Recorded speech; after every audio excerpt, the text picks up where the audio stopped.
Okay, it's been a very interesting morning and a lot of nuggets of wisdom that I've been able to sort of glean from the various sessions.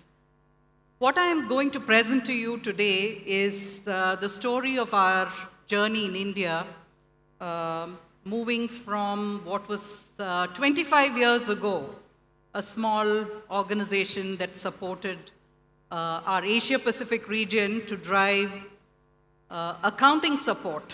And today, Anuja is not going to like me for saying this, but we are almost 13,000 strong. And I quite agree with her. The more I think about it, size in terms of numbers is no longer going to be the criteria for deciding what is the kind of impact and what is the value that you're delivering to the organization. In fact, smaller organizations have a huge chance of creating impact and driving the kind of transformative value that our parent organizations are looking for. So I just start off by saying that in September 2021, Ford decided that it was going to exit manufacturing operations in India. And at that time, there was a lot of hue and cry in the market about Ford exiting India. Little did people realize that there was a very well-guarded secret that was operating in India for almost 20 plus years then, which was really almost like an engine supporting many of the key activities that Ford Motor Company was delivering, and it was being done out of India. And that was Ford Business Solutions, operating predominantly at that time from Chennai. In fact, we are part of Ford's global ecosystem of business service centers. We have centers in India, Mexico, and Europe. And this global network of centers gives us the opportunity to follow the sun and provide our operational support, while at the same time providing regional proximity for market-led convenience. In fact, the network of centers allows us to continue with our business in the event of any disruption, and we address concentration risk as well as organizational resilience. And of course, with the increasing focus on improvement and ongoing efficiency, I think we have an opportunity to learn and teach each other across the centers. Plus, in the last 4 to 5 years, we have seen these centers emerge as powerhouses to drive innovation and automation that actually helps Ford with its transformation journey. Now, this is a snapshot of who we are in India. We are at the moment about 12,000 plus employees in Chennai, and we have earlier this year started a small center in Bangalore to access the niche talent that we are looking for, which is available in plenty in that city. In fact, in Chennai, we have over the years been able to develop several COEs. And one of the things that you will see in the next slides is that we have under one umbrella several functions that operate, making us a very unique GCC in that we do everything from finance and accounting to software engineering, data analytics, and AI-led enablement. Of course, we have a center in Chennai, like I said, and one in Bangalore, and we deliver services to Ford Motor Company across all functions. This is a snapshot of the transformation journey that we have been going through. I may call this transformation, but in reality, it's really in the last maybe 4 or 5 years that we have seen big change coming our way. So since the time we started operations, we focused primarily on providing offshore support for finance and tech functions, and it was mostly transactional in nature.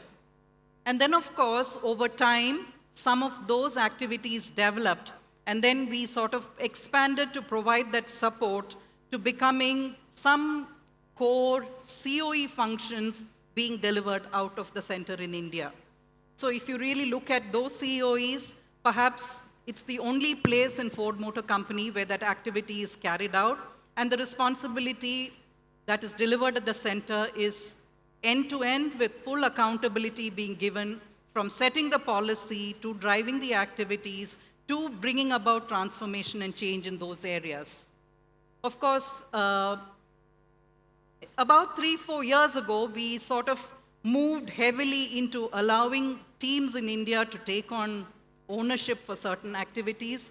And today, we are at that stage in our evolution where some of our teams are driving very high-value innovation projects from the center in India. So this has been quite a change. Now, I wouldn't say that all the functions that operate in the center have gone through the entire spectrum of activities and evolutionary path that you have seen there. Many continue to be at the second stage. Some have progressed and are increasing number progressing to stage 3. And then, of course, we have fewer but more quicker transitions that teams are making to taking control of high-value innovation and transformation-related work from the center. So as I was speaking earlier to somebody in the audience, what we saw in this evolutionary journey was that in the first maybe 15 years or so, we just chugged along, where the focus really was on immaculate execution of work. Cost arbitrage was what the corporation was looking for, and we just built knowledge and capability in the specific functions that we were delivering. However, what we are seeing now is a complete change in which we are actually driving in some areas the work that Ford Motor Company itself is doing. And therefore, in that sense, we are fairly uniquely placed. Now, one point I also want to make is that though we have a network of centers, it's really the India Center that takes the lead on many of these activities. We are the largest, we are the oldest, and perhaps we have evolved to be the most innovative and impactful of the centers. The centers that we have in Mexico and in Europe predominantly focus on providing nearshore activities, plus they also support some of the data-related constraints that we have, particularly in Europe. So that's something that's quite a feather in our cap, and that's something that we are wanting to continue to leverage and continue to build on, not necessarily resting on our laurels. Now, this is a snapshot of how we are set up, and like I mentioned earlier, we are an umbrella organization that has within it business process management with all of the functions that you see there. We have our ER&D, which is predominantly product development and manufacturing engineering. And then, of course, we have enterprise technology, which comprises software engineering, data analytics, and data science. Now, it's quite complicated to lead an organization like this because what is success in one need not necessarily mean success in the other. What is necessarily an enabler in one need not be an enabler in the other. But we still run as a single organization. Increasingly, we are trying to make a difference in terms of, how we recruit, what we measure, how we manage day-to-day the activities of each of these units. But the fact is that for all practical purposes, we run as a single company, adding to the complexity and challenges in terms of how we communicate and get the best out of the employees that we have. To support all of these organizations, and particularly those in BPM and in ER&D, we have a continuous improvement office which comprises of process re-engineering experts and a small team of data and tech experts. Plus, we have enabling functions which are increasingly feeling the pressure of having different models that need to operate under the same umbrella. Yeah, and that's where I think this organization is a challenging one to manage. So what drives innovation at Ford? What is innovation in one part of the organization may be day-to-day operation in another part of the organization. Yeah, what is considered an improvement is perhaps in many cases two steps backward in another part of the organization. And therefore, it's very important to be clear what really is driving innovation at Ford. I'll just give you some examples of the kind of work that we have been doing in the last few years. So if you look at this example, this is where innovation is driven by identifying and solving stakeholder pain points. So when we notice that there are organizations or functions that have constant and recurring issues, then the teams here try and look for solution. In fact, Ford Motor Company itself has been dealing with a lot of cost and quality issues, and therefore here is an example where teams in India have actually been able to use an AI-based model which looks to identify potential warranty claims, which is really a big cost factor for us, as soon as the vehicle comes into one of the dealerships for repair. And this data on what is the problem and if it's a recurring one is fed to the manufacturing organization, where at the time of production of vehicle, either they make design changes or they make manufacturing changes so that there is no opportunity for that issue to recur again. Simple solution, but required us to look at what needed to be caught at the right time with the kind of data that we have, and then loop back that information to the product development and the manufacturing organization, helping us to bring down our warranty costs fairly significantly, which is one of the key objectives that Ford Motor Company itself has. The second that we are looking at is that innovation which is driven by leveraging data for insights. And here we have data that is coming from our connected vehicles and how our driver customers use the features that are there in the vehicle to go back, use the data to sort of tell our product teams, product development teams, how they are being used, whether they are being used, do we need to put it back into the cars at all or not? And therefore, it helps to manage, again, pain points as well as costs because of the kind of overloading of certain kinds of features. So connected vehicle data and the usage of it is really being used to determine whether any feature needs to sort of continue to be there in the car or needs to be modified in future versions of the car. And the design team takes this information to make those changes. And then we have developing and implementing new technologies. And of course, a lot of conversation today and in this conference has been on AI. And here you have our product development team that is really using technology to cut down manual work and automate it. As many of you may know, we are all organizations that have a number of unconnected legacy systems. And therefore, pulling data together becomes quite a challenge. And here you have an innovation where a Gen AI vision diffusion model is used to generate vehicle sketches. And using this AI tool actually helps to create specification drawings, which otherwise would have taken a lot of time since it involved considerable manual work.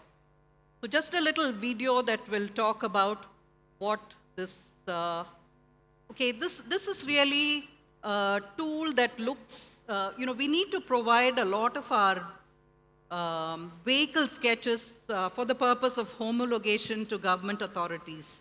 It's a regulatory requirement, and since it's something that we need to do, this is a very efficient way of doing it using AI, rather than the long hours that people would need to put in to convert them. Now, what has happened as a result is that people who have been working on these projects have been diverted to doing much more value-added work. Yeah, so that's just an example of the kind of work that has been automated with the power of AI, drawing data from different tools and different platforms. I think on this screen it looks not so great, so maybe I'll just move on. Okay, all of us have had the pain of either doing our travel expense or approving travel expense.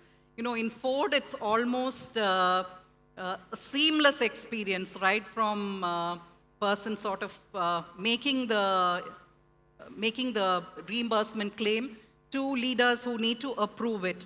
In fact, almost 75 to 80% of our claims are self-approved. Again, sitting behind the tool is an AI model which looks at what is the range of expenses that's typical of a particular kind of travel. And it reduces the time and effort that is required. And then, of course, the entire team is now able to focus on other things, which really proactively looks at travel expenses rather than at the end after the person has actually incurred the expenses. So I think this is a team which we have a COE for, and they have been able to sort of do a number of automations that have enabled them to sort of make this entire activity work with just about 4 or 5 people supporting the entire globe. And then, of course, this is an example of a team that had to move from 2D layouts through 3D layouts using automation again, a custom-built tool that actually brought in efficiency, reduced the number of hours that people were spending on this, and released very, very talented people to do much more value-added work. I'll just skip through So just a few things about how we approach innovation. There are 3 things. One, we create forums and resources for innovation. We democratize innovation, put it in the hands of the employee and allow them to experiment and take some risks. And then we also tell employees that they need to own the innovation. So we have programs like Technovate, which is the platform that allows people to listen to the greatest and best in terms of what is happening in the world outside. We have our own in-house tool where any employee who has an idea has the ability to submit it and it gets reviewed. Simple things, we have My Time, every Friday, 2 hours dedicated where you can go and experiment and do things on your own. Plus, like I mentioned earlier, a dedicated process reengineering team, particularly for our BPM organization that enables process optimization. Like I said, anybody can submit an idea. We encourage simple automation of processes by our citizen developers, which we are constantly upgrading. And then, of course, we provide them support so that they can make a business case of any idea that they have. We're constantly upgrading our teams with black belt trainings, and that is really helping us. Of course, in the last few years, teams have taken end-to-end responsibility, and therefore there's a lot more scope for innovation. We have roles that drive innovation, and they're responsible for outcomes, so it becomes a natural thing. And then, in fact, in the last few years, we have brought in some talent from outside who have brought in a different way of thinking, and that's been a great enabler for innovation. So few things in my mind that have been enablers is making every idea count so that it's not everybody has a role to play in it and everybody sort of is constantly looking for ways to make things better. We are driving cost and quality objectives, which are actually Ford Motor Company's objectives as well. We happen to be part of an organization which is in the midst of a massive transformation. In such a circumstance, you don't have a choice but to innovate. And therefore, it becomes a great enabler. And any employee who feels that they need to contribute and make an impact can see that their work is going to make a difference. And of course, new perspectives that new joiners have brought in have certainly accelerated the way we have looked at innovation. In all of this, the learning has been that we need to strike the right balance between validating an idea and making the idea to production possible. Somebody spoke about the velocity at which we are able to make things happen. So I think that's something that we are constantly looking for. We are also seeking sponsorship for some of these ideas at the global level, because that again can actually make things happen faster and can provide the teams with the necessary enablers to work on it and move forward. And one of the things that we have found most motivating for people is providing a platform where they can showcase the work that they do, especially with global leaders. Every time they come into India, we do not lose an opportunity to make sure that we are showcasing some of the best work that has been done by teams in India. It may not be from their respective areas, but we certainly sort of showcase the capability and the capacity that we have in the center in terms, by showcasing some of this. So that, in summary, is how we have been able to drive innovation. Now, we are an organization that has a long legacy and a rich history, and sometimes the biggest challenges are in the form of mindsets. But I can tell you that with our experience in the last few years, we really have talent in India that's willing to break boundaries and sort of take chances. And that's really going to be the single biggest reason for growing dependence and the impact that GCCs are going to create. Thank you so much.